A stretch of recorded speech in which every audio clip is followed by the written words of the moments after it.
Dieu dit que le soin des victimes de la traite est la responsabilité de l'Église. Dieu aime les victimes de la traite. Si vous êtes victime de la traite des êtres humains sexuels ou de travail, il y a de l'espoir. Mais plus encore, sachez que le Dieu de l'univers se soucie de vous, quelles que soient vos circonstances, quoi qu'il vous soit arrivé ou ce que vous avez fait. Il a envoyé son Fils pour que vous puissiez faire l'expérience de son amour.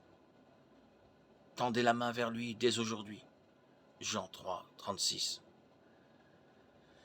Celui qui croit au Fils a la vie éternelle. Celui qui n'obéit pas au Fils ne verra pas la vie, mais la colère de Dieu demeure sur lui. Romains 5, 8. Dieu prouve son amour envers nous lorsque nous étions encore des pécheurs, Christ est mort pour nous. Peu importe ce qui lui est arrivé ou ce qu'elle a fait, Dieu est prêt à accepter et à commencer le processus de guérison. Car le salaire du péché, c'est la mort, mais le don gratuit de Dieu, c'est la vie éternelle en Jésus-Christ, notre Seigneur. D'une certaine manière, Dieu voit les victimes de la traite des êtres humains de la même manière qu'il voit tout le monde, des personnes perdues prises au piège dans un monde déchu, qui ont besoin d'amour, d'espoir, de pardon. D'une autre manière, Dieu entend leurs cris un peu plus fort, il protège l'ouvrier qui est escroqué de son salaire.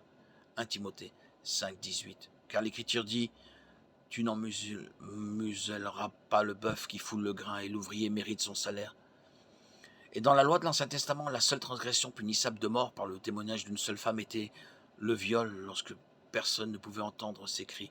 Deutéronome 22, 25.